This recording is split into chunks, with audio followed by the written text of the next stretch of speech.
Notre pays est en train de traverser la période la plus difficile. Ou bien elle va exister, ou bien elle va encore souffrir.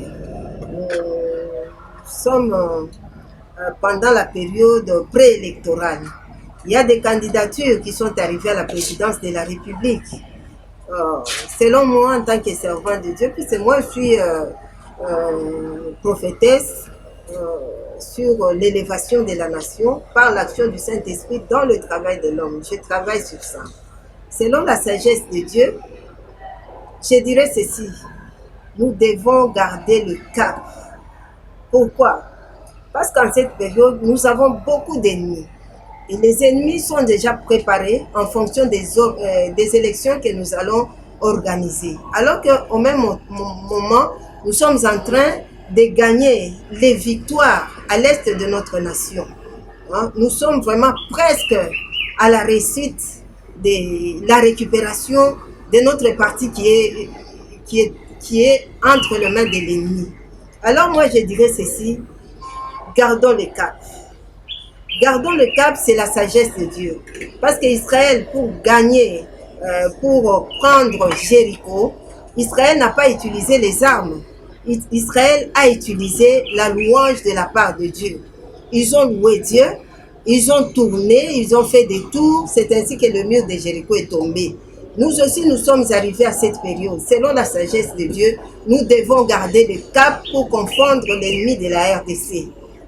Gardons le cap, confondons l'ennemi de la RDC, récupérons notre nation dans sa totalité territoriale et puis nous allons continuer notre démarche. Nous savons que le peuple autochtone fait partie de nos terres ici en RDC, le peuple autochtone pygmée. Moi je suis encadré du peuple autochtone pygmée.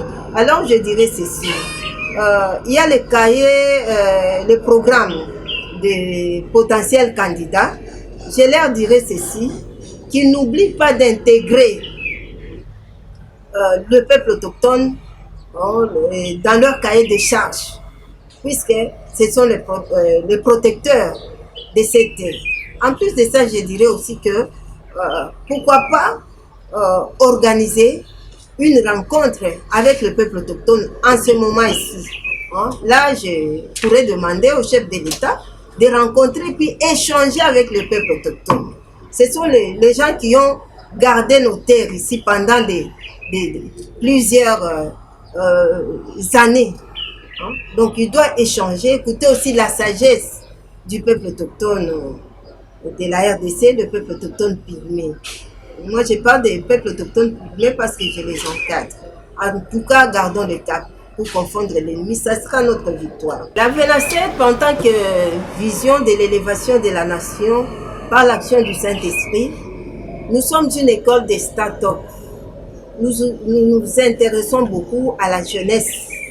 À la jeunesse, nous nous intéressons aussi à la jeunesse, puisque c'est une catégorie de gens qui ont encore des atouts, qui ont la force physique, la force intellectuelle, et puis qui ont de l'avenir. Nous sommes une école de start-up. Nous sommes en train de sensibiliser et puis d'identifier chaque fois une élite dans différents domaines d'activité. Nous les encadrons et c'est pourquoi nous sommes chaque fois avec deux personnes, nous sommes à la recherche des gens qui peuvent encadrer ces peuples-là, cette catégorie-là de la jeunesse comme des mentors. Nous les encadrons et puis nous cherchons le mentor pour cette catégorie de la jeunesse. Donc nous les initions au travail. En plus de ça, nous sommes en train aussi, nous avons une étape d'échange, d'expérience avec les pairs. Et puis une écoute attentive, c'est-à-dire échange avec les acteurs pour identifier les goulots d'étranglement au processus de développement dans notre pays. Et puis le recadrage, l'identification des priorités, et puis disons l'étape de la formation, de l'encadrement plutôt. Je dis ceci parce que nous sommes venus avec une nouvelle alternative. Nous venons auprès de l'élite avec une nouvelle alternative. c'est-à-dire une alternative abordable, efficace, adaptée aux problèmes de la RDC. C'est ainsi que nous sommes en train de former la jeunesse dans ce sens-là. Ici, nous sommes brefs, mais prochainement, nous allons aller dans les détails. C'est pourquoi chaque fois que nous organisons nos conférences, nous vous invitons, venez nous écouter. Nous sommes là pour l'élévation, premièrement, de la RDC. L'alternative que nous organisons, premièrement, nous orientons ces gens-là vers le travail. En les orientant vers le travail, parce que nous savons que à partir du travail, le travail qui est une méthode destinée à la valorisation des talents, nous sommes en train de valoriser leurs talents, et puis à l'amélioration de la qualité de vie. Le travail doit améliorer leur qualité de vie. Au lieu qu'ils soient dans la rue, peut-être en train de voler, en train de prendre peut-être des stupéfiants, ils vont améliorer leur qualité de vie sur tous les plans parce qu'ils ont quelque chose qu'ils sont en train de gagner. Et puis à la réalisation de leurs aspirations, hein, ainsi que leurs rêves. Nous interpellons les autorités de ne pas les oublier. C'est pourquoi nous disons que nous demandons à ces autorités d'organiser quand même une rencontre, peut-être par exemple la présidence de la République, le ministère de l'Environnement, une rencontre d'échange avec le peuple autochtone. Ils vont avoir quelque chose à donner. Étant un peuple minoritaire, le peuple burkinabé est un peuple minoritaire, mais c'est un peuple à préserver aussi. Nous allons les préserver lorsque nous allons nous intéresser à leurs besoins. Tel qu'aujourd'hui, le président de la République a quand même initié l'éducation gratuite, hein, et puis la maternité gratuite. C'est une bonne chose, surtout au niveau des peuples autochtones qui souffraient. C'est une bonne chose. Les peuples autochtones n'avaient pas la possibilité d'accès à la maternité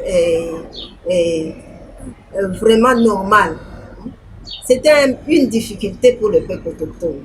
Tout d'abord, la femme autochtone qui est enceinte, elle a un problème. L'enfant, pour naître, c'est tout un problème.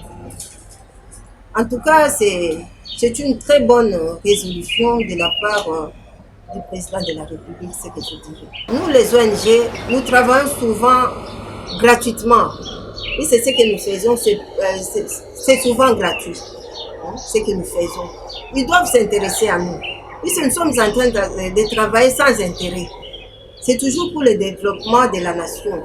Ils doivent s'intéresser à nous, les organisations sans but lucratif. Hein. Ils doivent s'intéresser à nous. Nous sommes dans la défense des droits de l'homme. Nous sommes dans la défense du climat. Nous sommes là. Nous sommes sur tous les terrains. Nous sommes dans le volontariat. Je sais qu'à travers les médias, nous arrivons dans le bureau, dans les maisons des autorités. Alors je dirais ceci aux autorités. Dieu est en train de chercher parmi eux de Moïse, de Daniel, de Bessaïe, les gens qui vont sauver cette nation. Alors nous avons quelque chose à leur donner. C'est tout ce que j'avais à dire. Merci.